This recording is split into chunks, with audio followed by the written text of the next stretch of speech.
We're rolling.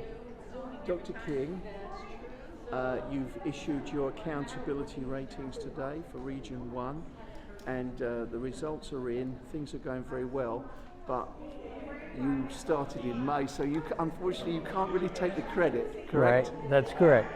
No, I just want to, give credit. I just reported to the board and the public here in attendance that, the Region 1 school districts and school systems, thanks to their boards, their superintendents, their teachers especially, but principals and everyone else, the Region 1 schools took a really hard hit in the pandemic. Our school systems went 100% remote, and it showed. Last year, the performance in Region 1 dropped tremendously. The no ratings were given by the state due to a declared state of emergency. But this year, as the students got back in the classroom with their teachers, Region 1 bounced up and outperformed the state, which has been the case for a number of years in a row now before the pandemic. And so Region 1 is back strong, outperforming the state and moving. I know our superintendents and our boards and teachers and everyone are not satisfied. There's so much more that our young people can do.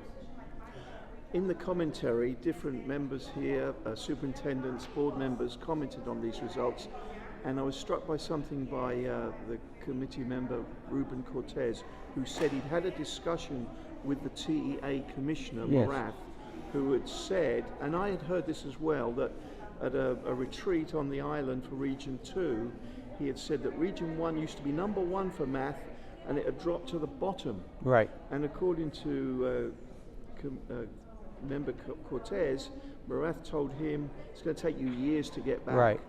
Not Yes. the case. So I came on board here in May, the beginning of May, and part of my onboarding process. So for this position, the executive director is selected by the board, but with the concurrence of the commissioner. So they both have to agree on the selection. And in the selection process, and I was selected, the commissioner did bring to me a concern that Region 1 had risen over the last few years before the pandemic to the top, outperforming for multiple subjects, for really on the altogether accountability and post-secondary readiness and everything. Region 1, if you take it all combined, had risen to the top. Now math even more specifically, right?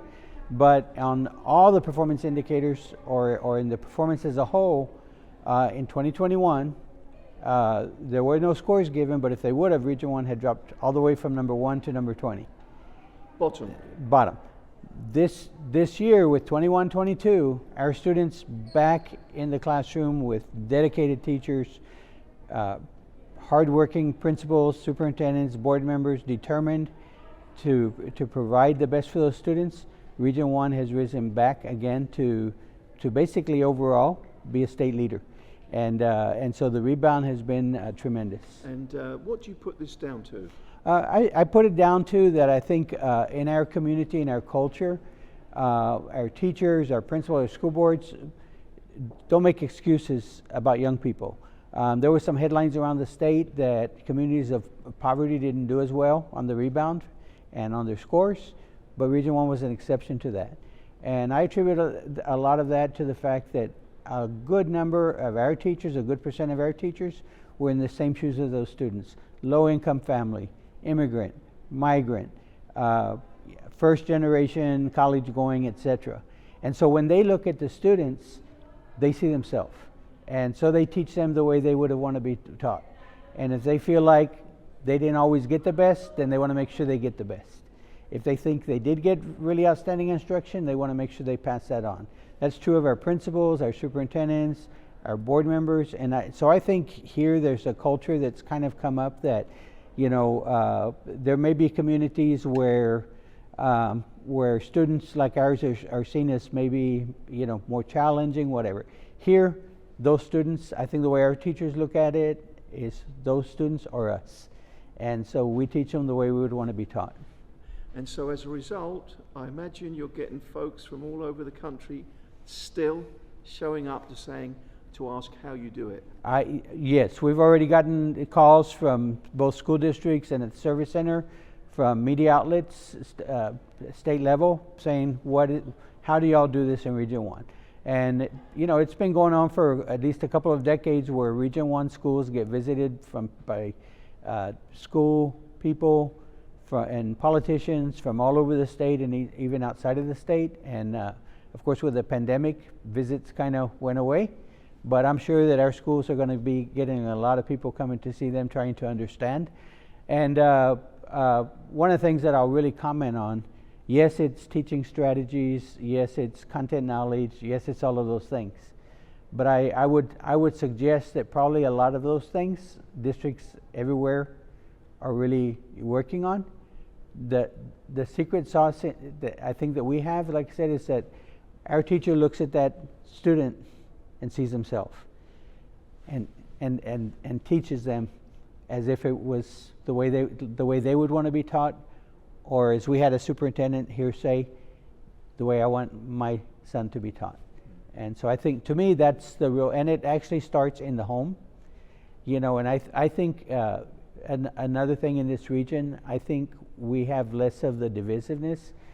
I think we have incredible support from the home, the community, the parents, the business community.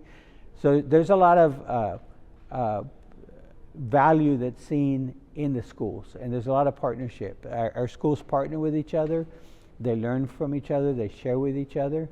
But there's a lot of partnerships out also throughout the community, and there's always people, wanting to help our students in our schools. Dr. King, is there anything else you'd like to add?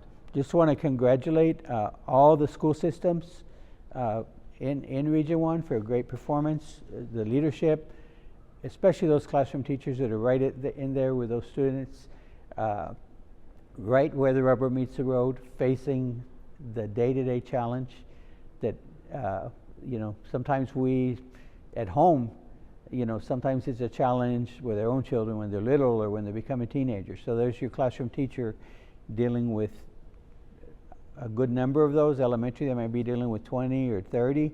At the secondary level, a teacher might be dealing with 100 or more of the teenagers, for example, a day. So kudos, hats off to the teachers, and then of course principals, the leadership all throughout the district, and all the support staff. Thank you so much for today's interview. You're welcome.